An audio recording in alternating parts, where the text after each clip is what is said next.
옛날에는 전쟁을 하면 이 전쟁에서 이기기 위해서 어디에 집중했느냐? 성문을 부수는 것에 집중했어요. 그래서 방어하는 사람 입장에서는 성문을 지키는 것을 아주 중요하게 여겼고요. 왜냐하면 성문이 열려버리면, 문이 열리면 적들이 그 안으로 막 쏟아들어오기 때문에, 그래서 이 성문을 지키는 게 굉장히 중요한 싸움이었습니다.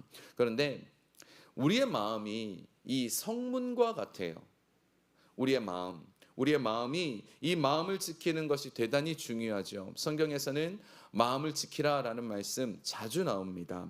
왜냐하면 사탄은 우리의 마음을 빼앗으면 다 빼앗았다라고 생각해요. 그리고 실제로 우리의 마음이 빼앗기면 정말 거의 모든 걸 다 뺏긴 거랑 똑같습니다. 이 성문이 무너진 거랑 똑같기 때문에 그래요. 그래서 이 사탄은 우리의 마음을 빼앗으려고 어떻게 하는가 하면 우리 앞에 놓여 있는 상황과 문제를 가지고 우리를 좀 속입니다. 지금 여러분 앞에 놓여져 있는 상황과 문제들을 바라보고 마귀가 우리를 좀 속이는 거죠. 그래서 어떤 일이 벌어졌을 때, 어떤 상황이 벌어졌을 때 우리 안에서 기쁨을 빼앗기고 감사를 잃어버리면, 그러면 염려가 생기고 걱정이 생기죠.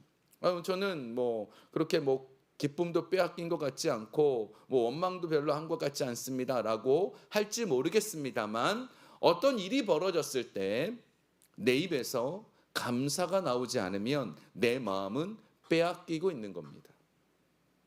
내 마음에 감사가 나오지 않으면, 평강이 없으면 빼앗기고 있는 것입니다. 그래서 사탄은 우리로 하여금 우리 주변에서 자꾸 우리 심기를 건드리는 일들을 만들어요. 오늘처럼 이렇게 더울 때 사람들을 통해서 내 마음을 조금 어렵게 만드는 일, 아니면 환경적으로 내가 계획했던 일이 잘 안 된다든지, 아니면 내가 원하는 것들이 잘 이루어지지 않는다든지, 이런 것들을 통해서 어떻게 해요? 내 마음을 빼앗으려고 합니다. 제가 오늘 마음에 대한 얘기를 지금 이 서론에 굉장히 길게 하는 이유가 뭔가 하면 에베소서 6장 12절 때문입니다. 여기에 영적 싸움에 대해서 얘기를 해요. 사도 바울은 우리 그리스도인들은 항상 영적 싸움을 하고 있다라고 얘기합니다.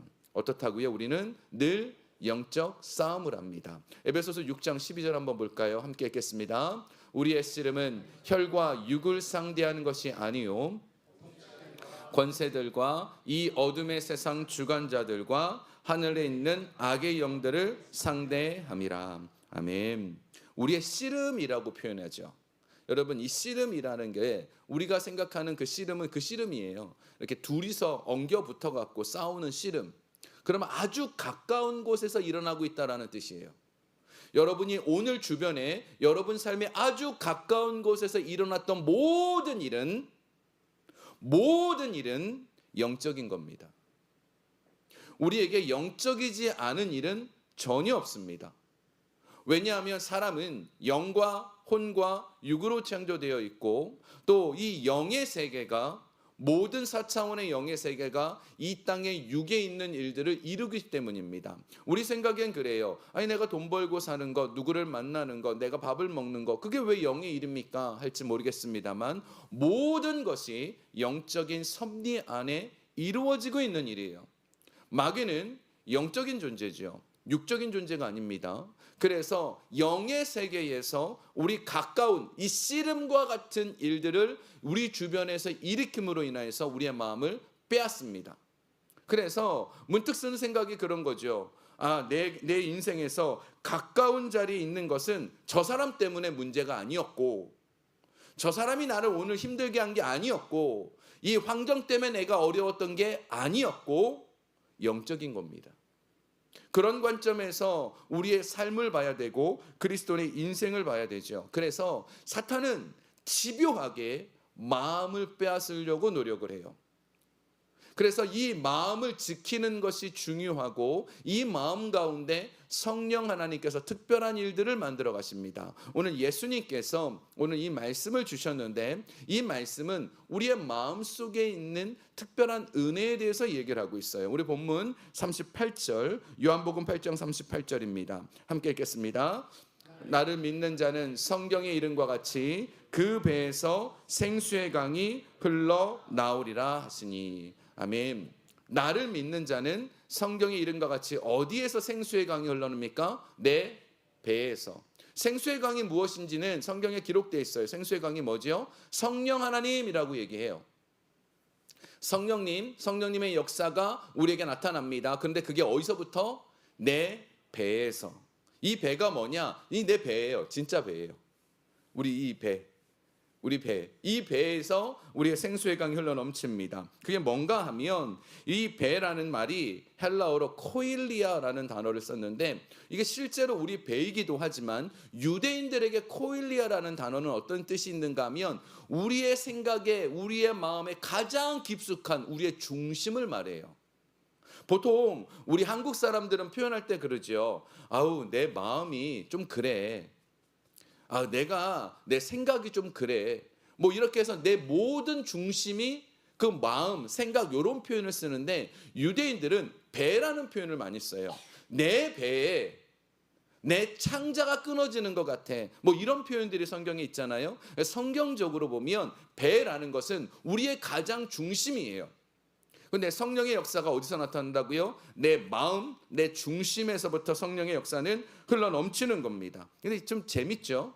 입에서 생수의 강이 흘러넘친다라고 얘기 안 해요.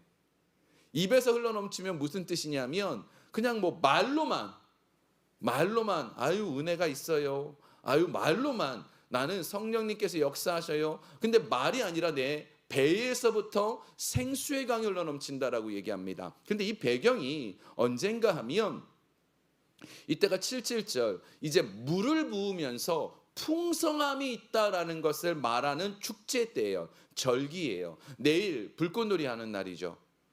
7월 4일 이렇게 불꽃놀이 하는 날이죠. 뭐 7월 4일은 막 기쁜 날이잖아요. 불꽃놀이가 막 곳곳에 터지고, 주일날 되거나 토요일날 되면 밤에 잠을 못 자게 막 불꽃이 막 터져요. 그죠? 그런 것처럼 이때에는 이 명절 끝날 이때는 물을 붓는 날이었어요.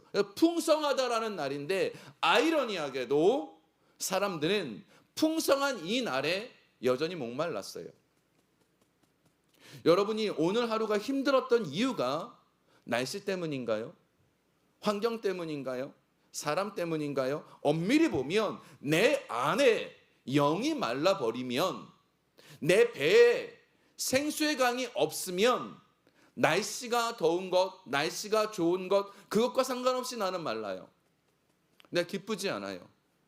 그런데 반대로 아무리 더운 날, 아무리 너무 힘든 환경, 아무리 나를 괴롭히는 일들이 있어서 내 배에서 생수의 강이 넘쳐나면 그것을 참아낼 수 있고 이겨낼 수 있고 감사할 수 있게 되죠. 그래서 이 생수의 강이 흘러넘치는 것은 너무 중요한 일입니다. 그런데 마귀는 항상 우리가 부족한 것을 보게 만들어요. 여러분이 오늘 살면서 돈이 좀 부족하다고 느꼈다면, 내 건강이 부족하다고 느꼈다면, 내 마음에 뭔가 부족함을 느꼈다면 그 마귀가 주는 겁니다. 하나님은 절대 부족한 걸 주지 않습니다. 하나님은 항상 풍성하십니다. 오병이어의 기적이 어떻게 했습니까? 먹고 남았어요. 남았습니다. 왜 굳이 남겼으냐? 하나님 풍성하신 분임을 강조해요. 세상을 창조하실 때에도, 우리에게 무엇인가를 부을 때에도 늘 풍성하게 부으시지 조건 붙는 분이 아니에요. 그래서 내 심령 속에, 내 배에, 내 중심에 생수의 강, 성령님의 역사가 풍성하기를 우리 성령님은 원하시는데, 마귀는 자꾸 부족한 것만 보게 만들어요. 이거를 우리 신앙 안에서도 마귀는 부족한 걸 보게 만듭니다. 우리는 그리스도인이죠. 그죠? 지금 예수 믿고 있습니다. 여러분, 이 시간에 이 금요 예배에 기도하러 나온 분 정도면 정말 믿음이 좋은 분들이죠. 그런데 우리가 이 믿음이 좋다, 우리가 믿음이 좋은 사람들, 우리 스스로 생각하고 있다 할지라도 내 마음속에 진정으로 믿느냐 안 믿느냐가 중요한 거예요. 이게 무슨 뜻이냐면, 사도 바울이 그런 고백을 해요. 죄인 중에 내가 괴순이라. 이 고백이 언제 나왔느냐 하면, 그가 그 사역의 맨 마지막에 나온 고백이 뭡니까? 죄인 중에 내가 괴순이라. 이거를 가지고 어떤 목사님이 학교 신학교 때 이렇게 레포트를 썼어요. 이게 무슨 뜻인지 내라고. 그랬더니 예전에 사도 바울이 그 박해했던 그 과정 때문에 내가 죄수 중에 괴수였습니다라고 고백한 겁니다고 레포트를 냈어요. 그랬더니 교수님이 거기다 글씨를 써놨습니다. 다시 써오라고. 근데 아무리 생각해도 이 목사님이 이해가 안 되더래요. 내가 뭘 잘못했는지를 모르겠더래요.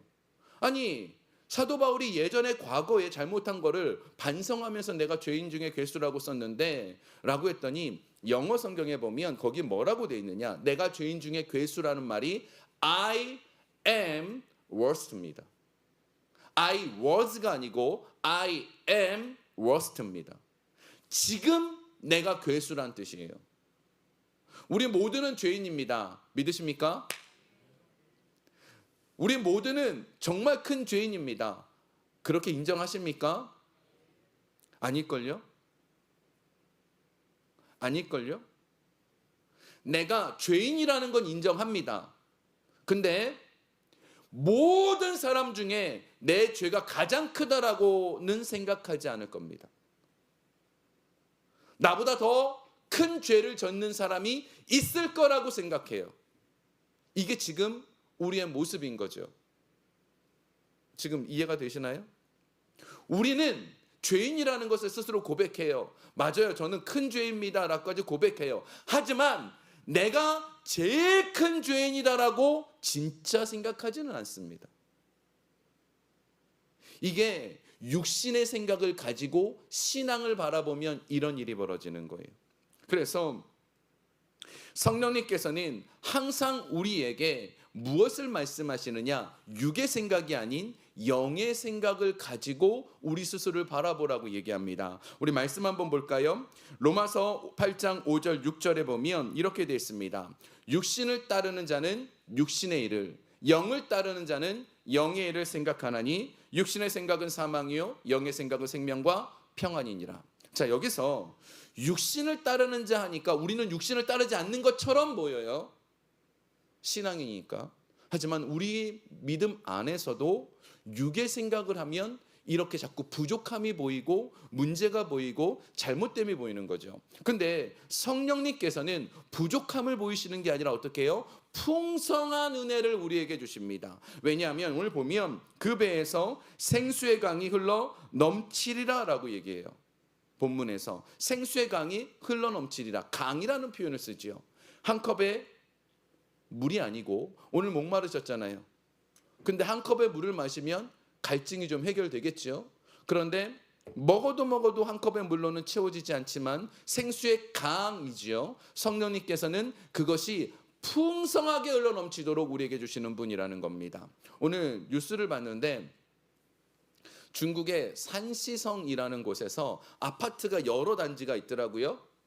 그 여러 단지에 시설이 하나 있습니다. 그게 뭐냐 하면 옥상에 그 맨 꼭대기에 물을 뿌리는 시설이에요.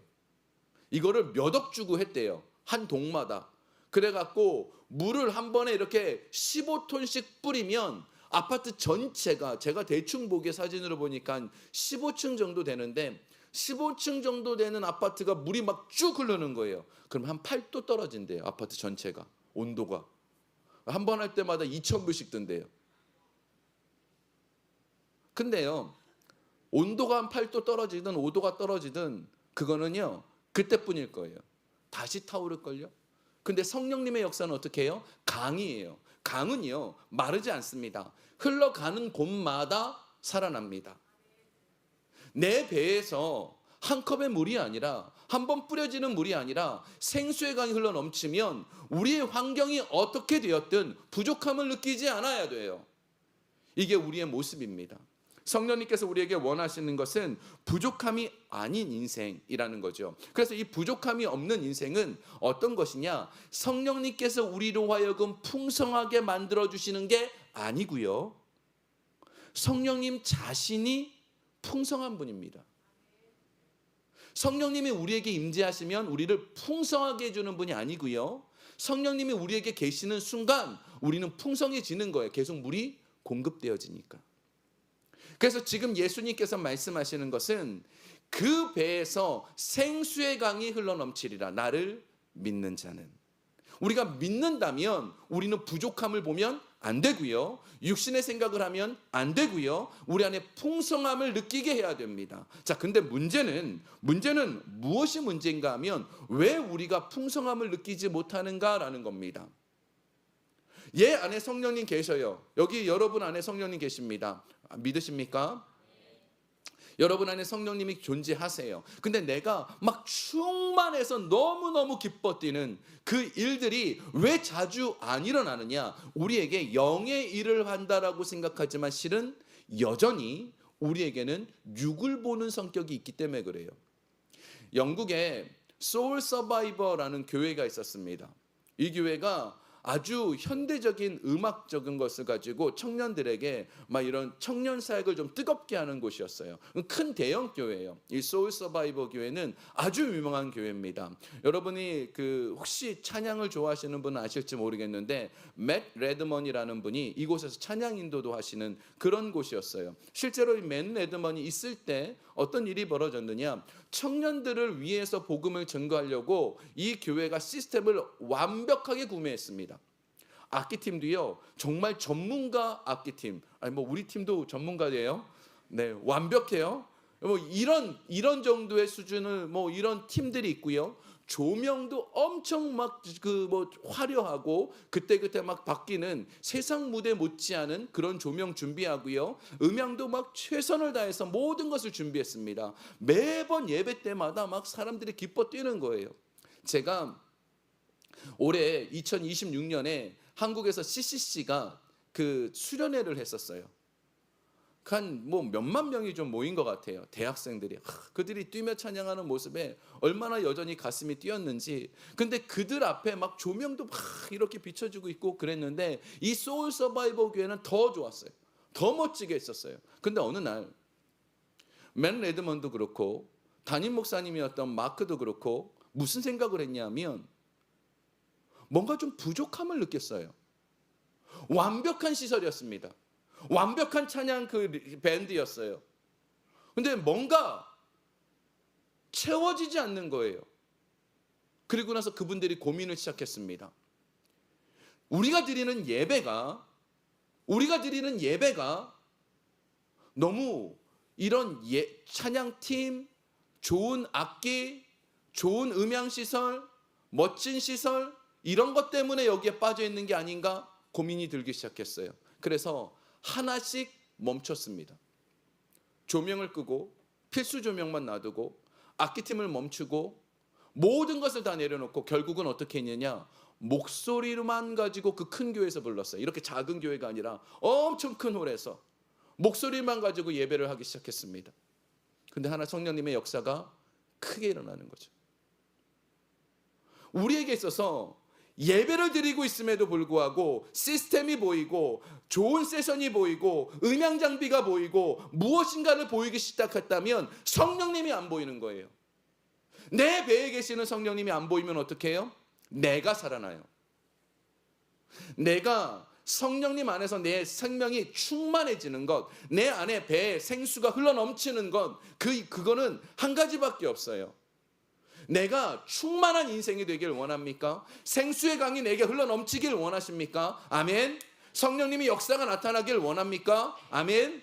그러면 내가 죽어야 돼요. 내가 죽지 않으면 성령님의 풍성함은 나타나지 않습니다. 오늘 본문에 있어서 제일 중요한 본문은요, 나를 믿는 자는 그 배에서 생수가 흘러넘치리라는 예수님의 말씀이기도 하지만 제가 보기엔 39절이 더 중요해요. 39절이 무엇인가 하면 이 부분이 어떻게 성령님의 역사가 내게 나타나는지를 말씀하고 있습니다. 39절 한번 봅시다. 함께 읽겠습니다. 믿는 자들이 받을 영광을 받지 않으셨으므로 성령이 아직 그들에게 계시지 아니하시더라. 아멘. 여기 성령이 아직 그들에게 계시지 않았다라는 것, 성령님이 안 계셨다는 뜻 아니에요. 성령님은 창조할 때부터 계셨어요. 창조하실 때부터 이 땅 가운데 있습니다. 단지 큰 역사로서 모든 사람에게 임하지 않았다라는 뜻이에요. 근데 그 전에 보면 뭐라고 되어 있습니까? 예수께서 아직 영광을 받지 않으셨으므로. 영광이 뭐죠? 이게 지금 뭘 상징하는지 우리는 알고 있지요. 예수님께서 영광을 받지 않으셨다. 뭡니까? 예수님이 십자가를 지시지 않았다는 뜻이에요. 근데 영광을, 이 십자가를 영광이라고 표현합니다. 그리고 예수님께서도 어떻게 해요? 십자가에서 죽으시니까 성령님께서 오시는 거예요. 이걸 직접 보여주셨어요. 내가 죽어야 하늘의 미랄이 땅에 떨어져서 죽어야 열매를 맺는 거예요. 근데 우리는 시퍼렇게 살아 있습니다. 제 자신도 보면 목사라고 말하면서 시퍼렇게 제 자신이 살아 있어요. 사도 바울이 말하는 게 뭐죠? 나는 십자가에서 예수로 죽었다고, 십자가 이미 못 박혔다라고 본인은 말하니까, 그러고 나니까 깨달은 게 뭐예요? 내가 지금 I am worst예요. 내가 지금 괴수예요. 내가 진짜 큰 죄인이구나. 나보다 큰 죄인은 없다라는 거죠. 내가 죽지 않으면 내가 살아있어서 내가 원하는 것을 하나님으로부터 받기를 원하고 내가 원하는 것을 신앙적으로 누리길 원하면, 이게 누굽니까? 바리새인이었어요. 바리새인들이 그 예수님께 칭찬은 아니지만 예수님께서 그런 얘기를 하셨습니다. 너희 의가 서기관들과 바리새인과 같지 않으면 결단코 천국에 들어갈 수 없다고.